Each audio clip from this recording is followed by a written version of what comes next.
xeex corona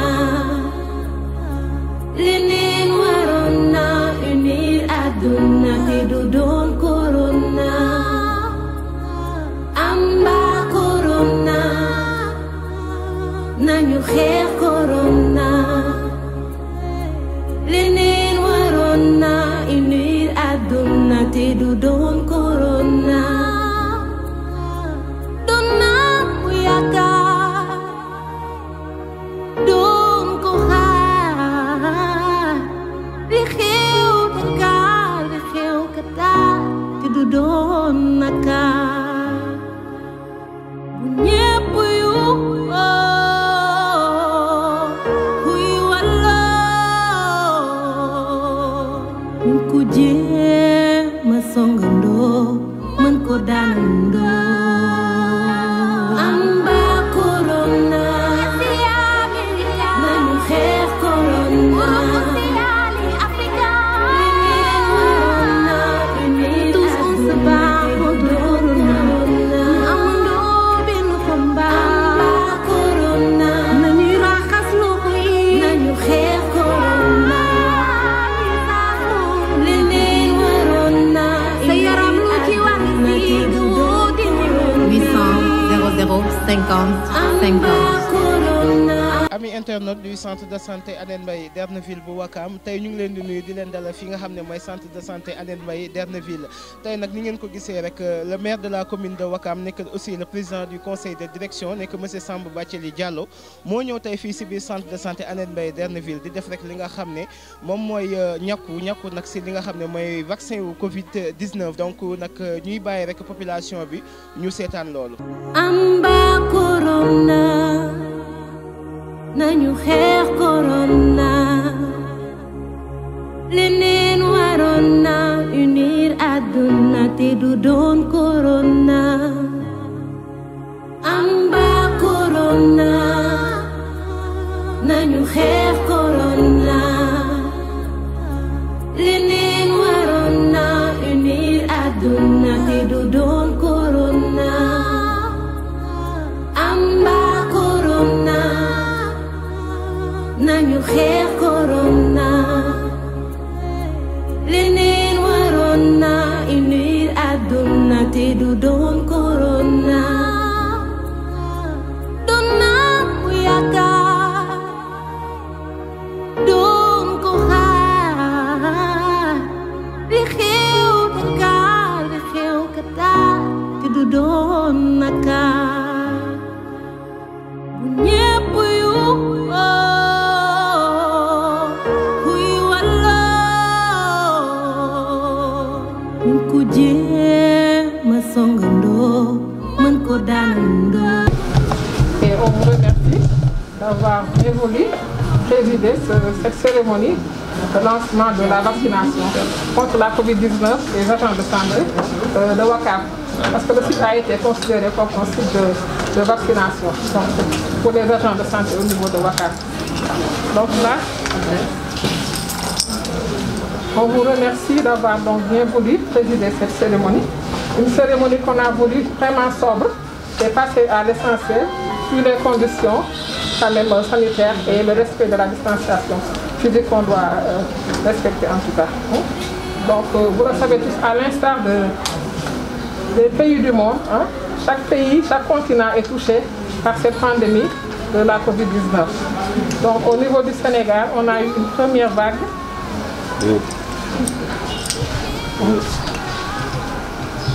Au niveau du Sénégal, on a eu une première vague. Donc le premier cas a été détecté au mois de mars 2020. On a eu une première vague et on a eu à noter quand même une tendance baissière au mois de septembre. Mais depuis le mois de septembre, il y a eu une recrudescence des cas. Donc recrudescence des cas graves, des cas contacts et beaucoup de décès. Donc le Sénégal, en l'instar de la communauté internationale, a voulu ne pas être en reste, bien que étant souscrit à la COVAX, donc l'initiative COVAX, on salue l'initiative du président de la République qui a bien voulu doter le pays sur fonds propres de vaccins anti-Covid. Et pour cette vaccination, il y a eu un ciblage en commençant par les agents de santé qui sont les plus exposés, suivi des personnes du 3e âge, âgées de plus de 60 ans avec des comorbidités. Donc aujourd'hui, ce qui nous réunit, c'est cette cérémonie de lancement donc de la vaccination contre la COVID-19. Et là, on remercie bien M. le maire d'avoir voulu présider cette cérémonie.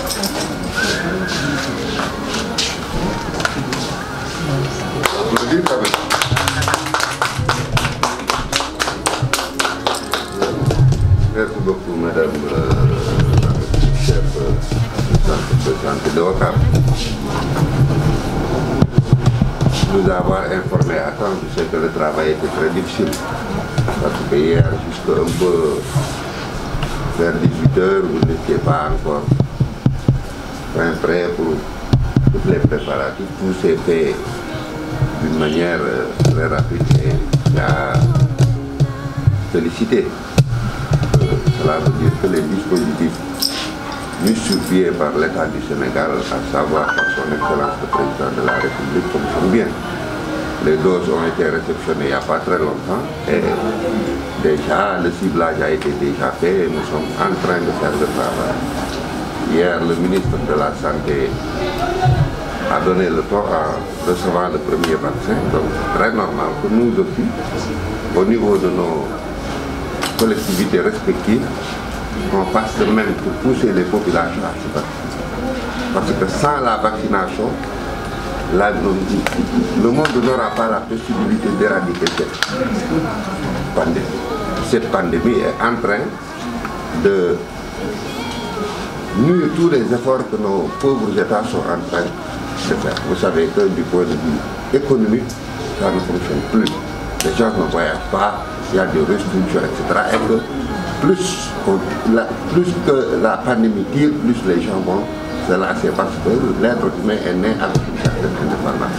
Or que le premier facteur, le premier désastre de cette pandémie, c'est de nous soustraire de toutes ces libertés. Donc j'exhorte encore toutes les populations en leur demandant d'accepter de se vacciner. En tout cas, moi je vais donner l'exemple. Même si c'était à payer, moi j'allais payer pour retrouver ma liberté.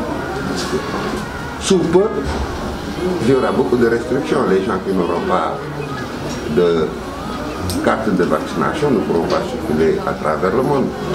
Il y a des pays qui ont déjà commencé. Je me demande comment les gens peuvent comme ça faire des fake news pour dire que le vaccin n'est pas bon. Allez-y dans les pays les plus développés. Aujourd'hui, ce vaccin-là, les pays développés se l'arrachent au détriment des pays sous-développés que nous sommes. Comment peut-on empoisonner des milliards de personnes? Non, ça, ce sont des fake news. Que les gens prennent leurs responsabilités et c'est pas grave. En tout cas, moi, je vais me vacciner et toutes les personnes qui sont à ma disposition, si le souhaitent, pourront se vacciner. Je vous remercie. Voilà. Damay sant d'abord médecin-chef Boury ndax démb bàyyi 6 heures ñu ngi nekk ci réglage te ku ne xam na ne bi dose yi ñëwee yàggul. Cela veut dire que ñoom def nañ l'essentiel pour que tey ñu mën a nekk fii pour ñàkk te loolu dafa am solo trop bërki démb tey donc diligence boobu en tout cas ñu ngi ko ci sant di ko gërëm loolu nag ci président de la république parce que jiite it mooy sàmm sa askan bu ne gis na ne def na lu tout indi na le premier dose ñu ngi wax ne sous peu 7 millions de doses dina ñëwaat. C'est à se féliciter. Demba ministre de la santé joxe na exemple def ko ñett kon ñu ni jiite gox yi dañu war ñun aussi ñu def ni moom ñàkk woon suñu population ne li ñuy wax dara amu si feebar bu musa am si àdduna bu mel nii ñàkk moo ko ci jële su ñàkk yi amul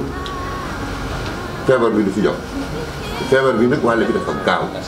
nit dafa judduwaale ak liberté feebar bi li muy jëkk a def mooy téye sa liberté koo gis mu ngi masque wu koo gis mu ngi taxaw buy taxaw ak moroomam ñu ngi bàyyi distance dundatuñu waaw pour ñu génn ci loolu mais na nit ñi nangu ñu ñàkk ku wax ne ñàkk naan ñàkk yi dañ ci def lii dañ ci def lël dama yaakaar ñàkk yi ñu jox ñàkk yi ñoo defar garab yi ñuy naan su fekkoonte ne dafa am lu ñuy def ci ñàkk yi mun nañ ko def ci garab yi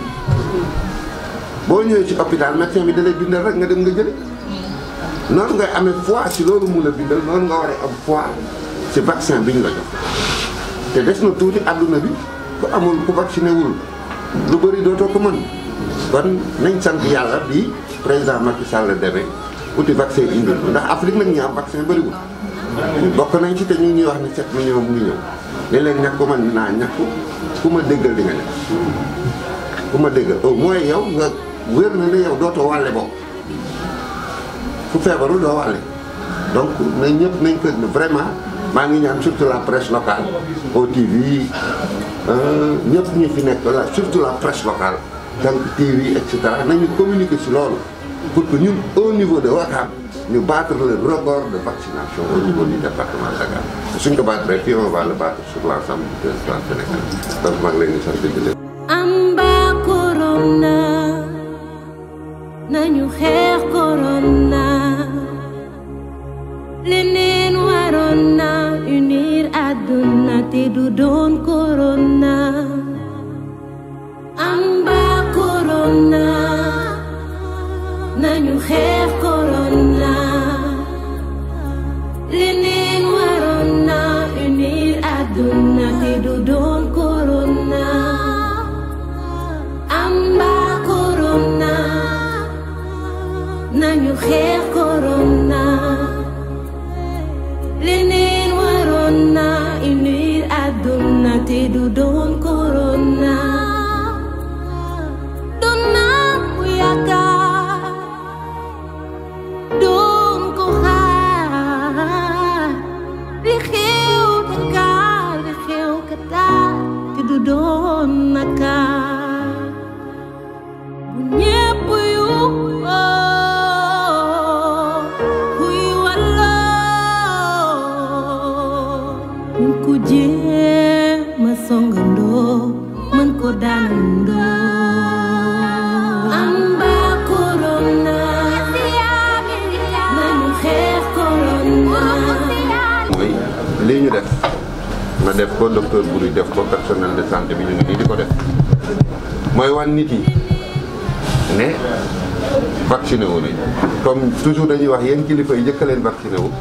en tout cas ñun Ouakam on n'a pas hésité fii li ma defoon nañu xëy sax dafa métti wul bu ma gëm pratiquement donc madame Mbaye def naa moom a ñàkk a mag kay di remercier bu baax a baax ndax loxo bu sedd la yor macha allah donc ñàkku naa gis ngeen ñàkku nañ ñëpp ñàkku nañ sama cabinet ñàkku na madame le maire ñàkku na pour joxe wane ne ñàkk bi dara amu ci ñàkk bi lu baax la waxoon naa ko sànq defe naa jaruñu ci dellu si waat ñu daal Ouakam yéen laay yéen ñi nekk ci média yu locaux yi yéen laa dénkaat liggéey bi ndax yéen a mën a à travers seen outil boobu ngeen fexe booster population yi pour que dose yu mag yi bu ñëwee ñu ñëw ñàkk ci tey dañ doon lancer rek ñun ak personnel de santé bi mooy ñi nga xam ne ñoo nekk en contact ak les populations ndax ku ne xam ne ne personnel de santé bi bu fekkee aaruñu leen ñoom buñ ko amee ku feebar ku lay faj donc moo tax ñun ñooñu ñoo ñax may leen di ñaax yéen mais surtout en attendant nañu gën a respecter les gestes barrières ndax loolu moo ñu si mën a génne distanciation sociale raxas loxo yi lépp li nga xam ne technicien de santé yi dañ ko wax nañu ko def ñi jot a ñàkku tey tamit ñu bañ a fàtte ne dans 3 semaines dañu war a dellu si waat fii pour jël seen seconde dose carte yi mu ngi nii ku ñàkku jox nañ la carte bi dans 3 semaines booy ñëwaat pour jëlaat sa benn rappel bi aussi da nga koy indiwaat donc ñu ngi déclaré Ouakam ci en tout cas que lancé nañ la campagne de vaccination Covid-19 yàlla na yàlla defal ndam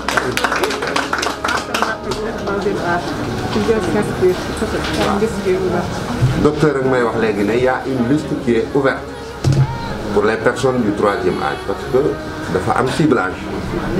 ku ne xam na ne ñi gën a exposé ñooñu la ñuy jëkk a vacciné kon ku am mag à partir de 60 ans la ah docteur jëm kaw na nga ñëw nga inscrire ko pour que bu yeneen dose yi ñëwee ñu war la ñàkk ndax du da ngay ñëw rek tàllal sa loxo ñu ñàkk la da ngay ñëw ñu inscrire la loolu yéen it ana Daouda Digal yéen nit loolu na ngeen commencé waale bu baax ci seen télé bi pour que ngeen inciter population yi surtout yu 3e âge ñu ñëw ku ci amit waajur woo xam ne noonu la mel nga ñëw nga inscrire ko man dinaa am ñu ma inscrire ndax am naa mag yoo xam ne am nañ plus de 60 ans donc dinaa ñëw inscrire leen bu bés ba jotee dinaa leen jàpp par force indi leen ñu. D'accord, docteur Boury Diouf, médecin chef du centre de santé Annette Mbaye Derneville. Bésu tey bi donc bés bu rëy la ci ñun bés bu rëy la ci Sénégal laa mën a wax parce que kenn réerewul mbir que jàngoro bi mu ngi ci àddina bi yëpp dëkk yëpp am nañu continent yëpp pratiquement am nañu et amoon nañu benn première vague ba nga xam ne au moins depuis mois de septembre gisoon nañu benn accalmie cas yi wàññeeku woon nañu bu baax mais à partir de là-bas les choses ont commencé à remonter cas yi bari nañu cas grave yi bari nañu décès yi bari nañu donc il y a eu beaucoup d'efforts qui ont été faits au niveau international notamment mesures barrières yi distanciation physique yi et en même temps les chercheurs aussi ñu ngi doon def seen liggéey donc il y a beaucoup de vaccins qui ont été proposés et ce sont des vaccins sûrs efficaces yu amul benn gàllankoor parce que homologués par l'OMS moom mooy kuréel bi nga xam ne moo gën a mag ci wàllu wér-gu-yaram donc le Sénégal am na benn lu ñuy wax initiative COVAX Sénégal inscrire na ci mais président de la République xaarul ba initiative boobu indi ay vaccin moom dafa jël ci fonds propre am xaalis Sénégal réew mi mu jënd ci ay vaccin pour comme li ko war ci li ko constitution mais muy aar wér-gu-yaramu askan bi loolu moo tax moom muy defal ñu 200 000 doses 200 000 doses bu ñëwee nag il faut un ciblage ciblage bi mooy indi ñu commencé ci agent de santé yi ak ñi nga xam ne am nañu 60 ans et plus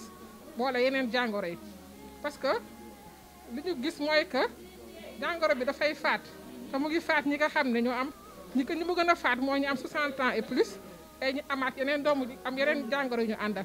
muy hypertension bi muy diabète bi muy asthme bi muy yeneen pathologie cancer ak yooyu yëpp loolu moo tax kii ñu ciblé leen en priorité. bu defee ñu mën a commencé ma ne l'État a fait ce qu'il avait à faire lancé nañ tey gis nga sur le frigo pour la conservation des vaccins. La conservation bi dafa demander ay conditions spécifiques donc tout cela dans le matériel ci biir frigo bi tey ñun ñàkk nañ may wax waa Wakaam yëpp ñu ñëw commencé inscrire ñi nga xamante ni ñoom ngay wax ñi nekk ay comorbidité di loolu la docteur ak ñi nga xam ne am nañ 60 ans jëm kaw ñu ñëw inscrire bu ko defee commencé di leen vacciner ndax ñoom ñoo gën a vulnérable fii Wakaam tout est déjà complet ñu gërëm ci encore une fois le personnel de santé et la presse nga xam ne compté nañ bu baax. aussi wax rek mooy que vaccin boo xam ne dafa sensible la et pour vous dire que ci wàllu wér-gu-yaram état bi dafa def ay efforts yu am importance ndax état a fait vraiment beaucoup d'efforts pour protéger la population léegi vaccin yi ñun chaque fois on est contrôlé on est supervisé ndax respecté nañu lan lañ ñu wax ci conservation vaccin parce que conservation vaccin depuis fabricant bi la ba ci xale bi ñu koy ñàkk donc warul am benn défaillance loolu moo tax état bi duñu appuyer parce que frigo yi cher la donc tey ñëpp amuñu chance fu mu ne nii mais Wakaam quand même on peut se réjouir d'avoir été choisi pour ñu jox ñu frigo bi du centre de santé Annette Mbaye Derneville bu Wakaam ñu ngi leen di nuyu di leen dalal fii ci centre de santé Annette Mbaye Derneville bu Wakaam tey ñu ñëwoon nag ci benn remise bu nga xam ne mooy vaccin yi nga xam ne disponible na bi état bi teg à la disposition centre de santé Annette Mbaye Derneville docteur Boury maa ngi lay nuyu. ok ñu ngi lay fay. jërëjëf docteur Boury tey ñu ñëwoon ci centre de santé Annette Mbaye Derneville tey ngeen doon def rek li nga xam ne di ñàkku maanaam maire Wakaam ñëw ñàkku ci devant population bi yëpp yéen tamit ngeen def ko tey mu nekk benn geste boo nga xam ne day firndeel rek que ne wax dëgg yàlla vaccin yi ñëw na et que tamit aussi population bi war nañ ñëw taxawee ko daal mu nekk loo xam ne seen avantage lay doon ma bëggoon xam rek loolu nan la demee tey. d'accord jërëjëf ni mu demee rek mooy cérémonie tey bi du ñu fii dajale rek mooy lancement en fait vaccination contre la Covid-19 comme vous le savez tous état bi dafa ciblé donc on commence par le personnel de santé donc tey maire dafa ñëwoon pour defal ñu lancement vaccination du personnel de santé contre la Covid-19 donc ngeen xam ne Annette Mbaye site de vaccination la donc agent de santé bu nekk ci dans les structures de santé de Wakaam rek fii dañ la war a ñekke ak cabinet médical yi ak HMO yooyu yëpp ñu leen di nekk incha allah au niveau de Ouakam wax.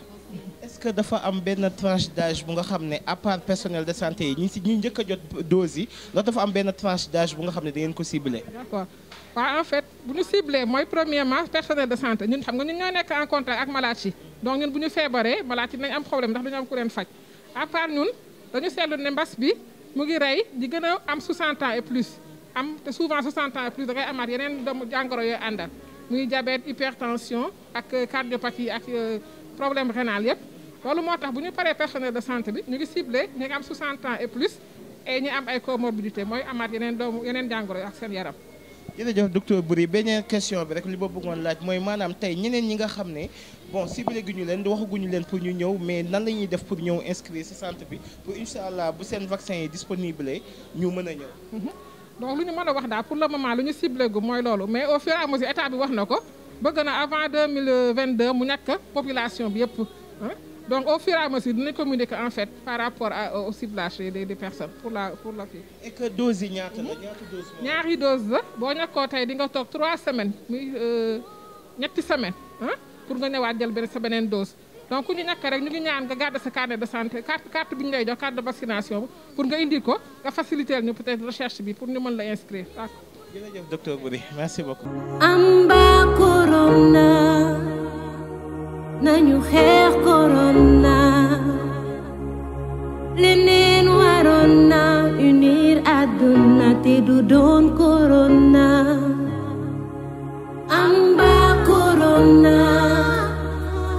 nañu xeex corona leneen waroon na unir àdduna te du. comme niñ leen ko waxee woon rek li lañ leen indiloon fi nga xam ne mooy centre de santé Anene Mbaye Derneville bu Ouakam ki nga xam ne mooy monsieur le maire de la commune de Ouakam monsieur Samba Bathily Diallo ñëw na tey ci centre de santé bi def li nga xam ne mooy acte citoyen ma ñëw vacciné wu ci kanamu population bi yëpp tamit ki nga xam ne mooy docteur Boury moom tamit def idem ak le secrétaire exécutif bi di Pape Biram Diouf def la même chose aussi tamit jot nañ loowu li nga xam ne mooy vaccin yi nga xam ne moom la population bi war a vacciné wu donc ñuy wax rek population wakamboise bi yëpp ak ñi nga xam ne ñoo nekk ci dëkk environ yi dañ ñëw inscrire fi nga xam ne centre de santé Anene Mbaye Derneville et aussi tamit ñëw vacciné wu parce que tey képp ku fi vacciné wu rek wax dëgg yàlla sa xel mën na dal ndax am nañ njort ne li nga xam ne mooy Covid 19 dootu la dal donc ñu ngi leen di jox dig daje ba beneen jërë ngeen jëf. amba corona nañu xeex corona